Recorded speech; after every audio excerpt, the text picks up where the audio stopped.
Halo semuanya, selamat datang di Bongkar Bro. Kali ini bersama gue Busam. Masih di season spesial soal iPhone terbaik di 2021 dan ini adalah episode terakhir di mana gue bakal nemenin kalian. Kita udah bahas mulai dari baterainya, terus kameranya, terus juga speednya, sampai-sampai gaming performance-nya juga gue cek. Jadi kira-kira yang mana nih iPhone yang paling layak buat dipakai di 2021? Tanpa berlama-lama lagi, let's get started.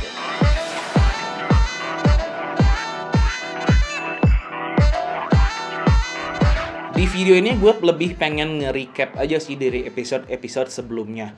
Baik itu mulai dari performanya, baterainya, dan juga semua-semua yang udah kita bahas. Untuk menentukan iPhone yang paling cocok, yang paling layak nih buat dibeli di 2021 ini.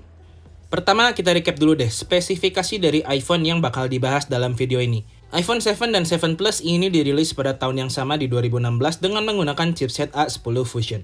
iPhone 8, 8 Plus, dan 10 dirilis tahun kemudian di 2017 dengan menggunakan chipset A11 Bionic.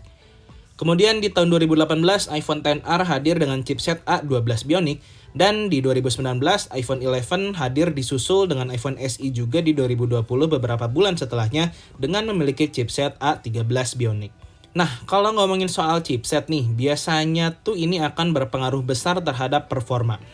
Dan seperti yang telah gue review pada video sebelumnya, iPhone 11 yang memiliki chipset A13 Bionic dengan RAM 4GB memiliki performa yang sangat baik sih. Either untuk pemakaian aplikasi sehari-hari, untuk edit foto dan video, sampai ke performa ketika digunakan gaming berat seperti Genshin Impact, iPhone 11 ini cakep banget, performanya stabil banget. Hanya saja, sebetulnya dari pengetesan dan pengalaman gue selama pemakaian, untuk segi build-nya sendiri nih ya, gue nggak begitu suka sih dengan iPhone 11. Rasanya tuh agak terlalu besar. Lain halnya dengan iPhone X yang lebih kerasa pas di tangan, lebih compact. Cuma sayangnya untuk performa, iPhone X ini kerasa kurang stabil. Masih kalah kalau dibandingkan dengan iPhone SE, iPhone XR, bahkan dengan iPhone 8 Plus sekalipun yang sebetulnya keluar barengan tuh di tahun yang sama.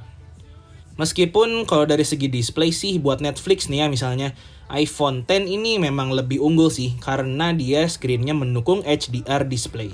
Sementara untuk iPhone keluaran lama seperti iPhone 7 dan 7 Plus, secara harga memang kedua iPhone ini paling menarik sih. Dengan uang di bawah 5 juta, kalian bisa punya iPhone. Tapi, dari segi performanya sendiri, gue kurang rekomen. Meskipun untuk kebutuhan sehari-hari masih terbilang cukup lancar nih ya, tapi ketika dipakai untuk kegiatan yang lebih berat, misalnya edit foto di Canva atau edit video di iMovie, apalagi kalau dipakai main game berat seperti Genshin Impact, performa iPhone 7 dan 7 Plus ini kerasa banget kurang stabil.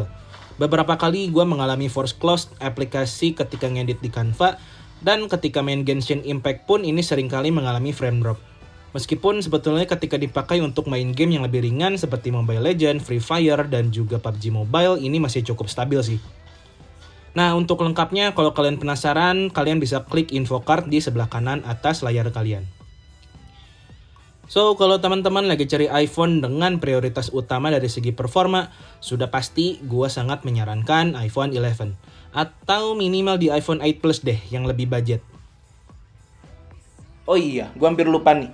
Semua iPhone yang ada di sini tuh gue dapet dari pinjaman Kamar Gadget. Buat yang nggak tahu Kamar Gadget ini adalah toko yang menyediakan iPhone second dengan harga yang bersaing dengan kualitas yang lebih bagus. Kenapa? Pertama, barangnya masih mulus, nggak ada gores-goresnya. Dan kalau ternyata kalian dapat iPhone yang agak ada gores-goresan, kalian tuh bakal dikasih diskon sebesar 200.000. Selain itu, Kamar Gadget juga memberikan garansi selama 1 tahun. Itu yang hampir nggak pernah gue temukan di seller-seller iPhone second lainnya. Buat lebih jelasnya, teman-teman langsung cek aja deh Instagramnya, @kamargadget. Oke, kita lanjut ke bagian berikutnya nih, yaitu soal kamera dan juga baterainya. Nah, kalau ngomongin soal kamera, pada dasarnya sih semua iPhone yang kita review di season ini masih cakep banget buat dipakai sehari-hari, bahkan untuk membuat konten sosial media dan juga foto produk sekalipun. Karena pada dasarnya dari segi hardware-nya sendiri, baik iPhone 7 sampai ke iPhone SE 2020 ini bisa dibilang punya lensa kamera utama yang sama, yaitu wide angle 12 megapiksel. Meskipun ada fitur pendukung seperti lensa tele dan optical image stabilizer pada iPhone berikutnya, tapi sebetulnya ini nggak terlalu kepake sih. Perbedaan utama yang gue rasakan justru pada kualitas mikrofonnya. Mulai dari iPhone X ke atas ini mulai mendukung stereo recording. Kita lihat aja deh contoh rekamannya seperti gimana. Cek, 1, 2, 3. Ini adalah contoh rekaman video dari iPhone 7 Plus dalam kondisi low light. Cek, 1, 2, 3. Ini adalah contoh rekaman video kamera depan dari iPhone 11. So, gue sarankan untuk teman-teman yang mengutamakan kamera nih ya untuk iPhone-nya, kalian mendingan ambil minimal di iPhone X ke atas. Sementara dari segi baterainya sendiri, memang kebanyakan orang menilai iPhone ini lemah dari segi daya tahan baterai, dikarenakan kapasitasnya yang kecil. Memang ada benarnya sih pandangan soal ini, meskipun menurut gue pribadi, berdasarkan pemakaian selama ini, baterai di iPhone masih cukup banget untuk digunakan sehari-hari. Dari segi durasi pemakaiannya sendiri, iPhone 11, SE 2020, iPhone XR, iPhone X, dan iPhone 8 Plus ini bisa dipakai non-stop buat sosmed, gaming, rekam video, dan lain-lain selama kurang lebih 5 jam. Bahkan ada yang lebih dari 6 jam. Hanya saja untuk iPhone 7, 7 Plus, dan juga 8, ini gua rasa agak kurang menunjang untuk digunakan secara lama. Karena ini rata-rata habis dalam durasi sekitar 3-4 jam saja.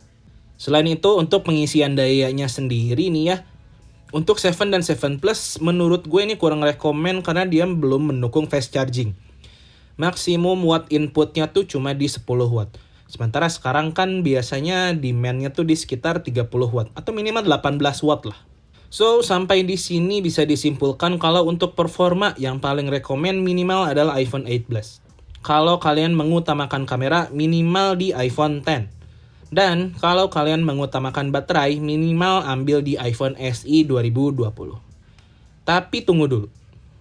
Kita bahas lagi deh, satu hal terakhir yang biasanya menjadi faktor utama dalam membeli sebuah produk, yaitu harga. Gue udah sempet riset harga iPhone terakhir di iBox, dan kita akan coba bandingkan juga dengan harga iPhone second dari Kamar Gadget. Pertama untuk iPhone 7 di iBox ini masih dibanderol dengan harga start from 7,999. Sementara kalau di Kamar Gadget dijual dengan harga 3,45. Untuk 7 Plus start from 5,79, di Kamar Gadget 4,75. Untuk iPhone 11 di iBox start from 11,9 dan di Kamar Gadget ini di 11 juta. Agak bingung ya kalau disebutin kayak gitu. Apakah lebih baik milih iPhone-nya berdasarkan harga atau lebih baik ngejar ke performa? Sebenarnya itu semua balik lagi sih ke kebutuhan dan juga preferensi teman-teman. Tapi kalau ngomongin soal harga, itu kan biasanya tidak selalu sama dengan nilai yang dimiliki. Simpelnya gini deh, kalian punya duit nih 3,5 juta. Apakah kalian akan menginvestasikan ke iPhone 7 yang mungkin hanya bisa mendukung iOS hingga 1-2 tahun ke depan? Atau mungkin lebih baik nabung lagi sekitar 2 jutaan untuk upgrade ke iPhone 8 Plus? Kalau ngomongin soal value, gue udah bikin nih urutannya berdasarkan tadi selisih antara harga terhadap investasi jangka panjangnya, terhadap iOS yang bakal didukungnya. Yang pertama nih, iPhone SE dengan harga masih di 7 jutaan, tadi 6,9an kalau beli baru di iBox, dia tuh masih bisa digunakan untuk mendukung iOS 4-5 tahun ke depan. So, kalau dihitung-hitung per tahun tuh kalian spending uang sebesar 1,3 juta. Sementara di iPhone 11, itu tuh kalian bisa dibilang spending sekitar 2,8 hingga 3 juta rupiah. Meskipun untuk rentang waktu yang digunakan jangka panjangnya masih sama aja, 4-5 tahun. Kurang lebih seperti itu gambarannya. Selanjutnya ini ada iPhone yang paling murah di tahun ini yang masih bisa mendukung iOS 14, yaitu iPhone 7. Secara harga memang dia termurah di 3,5 jutaan ya tadi. Tapi itu memiliki storage-nya cuma 32 GB. Dan untuk iOS update-nya sendiri, kemungkinan dia hanya bakalan support tuh 1-2 tahun ke depan. So, menurut gua sih itu menjadi investasi yang tanggung ya. Intinya sih gini, biar gampang. Kalau kalian punya budget sekitar 6 juta, saran gua sih kalian minimal ambil iPhone 8. Kenapa 8 nggak 7 aja? Ya itu tadi. Gua pribadi masih menggunakan iPhone 7 di tahun ini. Sudah hampir 5 tahun nih menggunakan iPhone 7 ini. Dan belakangan ini gue mulai sering merasakan dia tuh suka nge-freeze atau aplikasinya crash. Tapi terlepas dari itu, iPhone 7 hanya bakalan support untuk update iOS 1-2 tahun ke depan. So, menurut gue itu agak sedikit menyayangkan sih. Kalau budgetnya di sekitar 6-10 jutaan, ini kategorinya paling pas banget sih untuk iPhone. Nah, saran gua kalian bisa ngambil iPhone SE. Ini udah paling cakep banget lah secara value. Dari harganya nggak terlalu mahal, masih di 7 jutaan startnya, dapat storage 64 GB. Dari performance-nya ini 11-12 dengan iPhone 11 chipset A13 Bionic. Cuma yang disayangkan iPhone SE ini masih menggunakan grand design-nya iPhone 6 yang masih ada Touch ID-nya. So, mungkin buat temen-temen yang lebih prefer pakai Face ID biar kerasa lebih iPhone banget, itu agak kurang cakep sih. Kalau sekiranya teman-teman pengen yang ada poninya, ambil aja iPhone XR. Itu juga menurut gue udah sangat cocok buat dipakai di 2021. Baik dari segi harga, baik dari segi performa, dan juga penggunaan jangka panjang. Dan terakhir, di range harga 6-10 juta, menurut gue yang paling pas ini adalah iPhone 8 Plus. Sekarang gimana bang, kalau gue punya duit lebih dari 10 juta? Kalau buat gue pribadi sih ya, daripada ngambil iPhone 11, meskipun dari segi kategori pembahasan selama season ini, dia selalu mendapatkan skor tertinggi, tapi dengan harga masih di 11 jutaan untuk storage 64 GB, menurut gue itu masih agak overpriced sih. Dan kalau gue punya budget di atas 10 juta, gue pribadi sih bakal prefer iPhone yang lebih baru mungkin. Let's say iPhone 12 mini atau iPhone 12 yang bisa kalian dapatkan start from 12,5 jutaan sampai 13,5 jutaan dengan long term use yang bakal lebih panjang dibandingkan iPhone 11.